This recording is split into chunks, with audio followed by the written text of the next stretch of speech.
This is cool. We're in a club, and I played to a lot of different kind of comedy audiences over the years. I've done a lot of shows for at like some of Toronto's like 420 friendly venues, and it's basically the same show as this, but instead of people drinking beer or having drinks, they're smoking pot. They're smoking pot during the show. They're lining up bongs. They're doing what they do. Right? And I'll have to admit to you that marijuana audiences are not the greatest audiences in the world. Not a lot of big laughs, but a lot of smiles and nodding heads. That's right. Just a whole lot of like, yeah, I have noticed that. This guy's good. Have you noticed that too? I've noticed that too. It's not an easy profession to like take up in the first place. First of all, this is the only profession that has a "where are they now" category, right?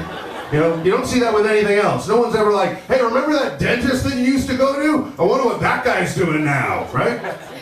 He's probably still a dentist. That's probably what he's doing. He's probably still a dentist, and he's quite happy with the decision that he's made. He doesn't wake up every morning and then ask himself, like, why am I not getting all the things that other dentists are getting? I'm just as good as that dentist.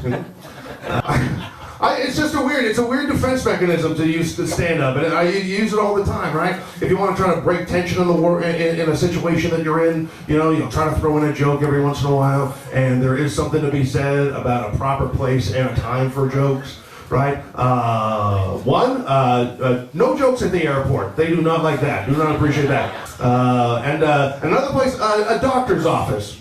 Don't bother doing jokes there. They don't get them, I was at my doctor's a little while ago, and he did like an ultrasound on me, and I thought an ultrasound was just for pregnant ladies, but it's basically just an x-ray for your guts. That's what he didn't say that. That's how I think of it now. But so basically my doctor told me that I have a fatty liver, right?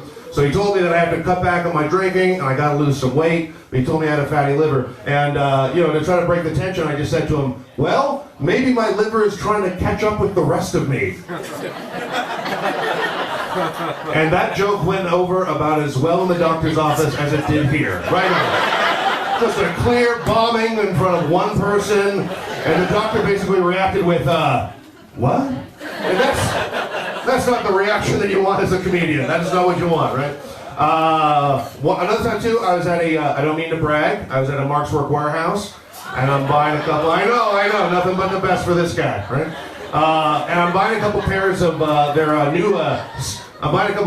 new stain-resistant pants. And so the guy's ringing up my pant order, and he says, oh, these are our new stain-resistant pants.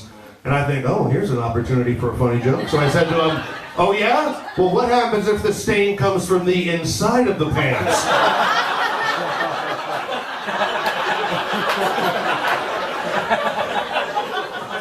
Again, he was just another reaction of, what? It's like, that's not what you want. It's like, what, you weirdo? You want me to explain this to you? Here's your change. Get out of here. Weird. Right? Nothing, just stone cold bombed in front of one person at the cash register. That's it. And the thing is, if you don't tell someone that you're joking, they're just going to take you seriously. Right? I was at my Shoppers Drug Mart a little while ago, and I was buying two things. I was buying Triscuits and cat food. That's it. Triscuits and cat food. So the very cute girl behind the cash register, she's like, oh, you have a cat. And I just said, no. Times are tough. And then I just grabbed my stuff and I left. And I didn't even do one of those, just kidding, have a nice day. She's just there like, is someone going to help that sad man? Where's he going? It's a little bit of cat food on the Triscuit. It's my comedian retirement plan. That's what that is. This was the final straw. I knew things were like one time, she used to say that I wasn't romantic, which is not true. I had my romantic moments, trust me. But she said this, she said I wasn't romantic. She actually said this to me once when we're sitting in this park and we see this elderly couple walk past us and they're holding hands. And she goes, oh, isn't that sweet? They've been together for so long and they're still so much in love that they're holding hands. And I was like, yeah, they're probably holding hands so one of them just doesn't wander off somewhere, okay? I don't know if that's love, I think it's more like the buddy system, all right? I'm sure they're very happy together. I hope they get back to wherever they started from, but let's not give them too much credit for it. It's like...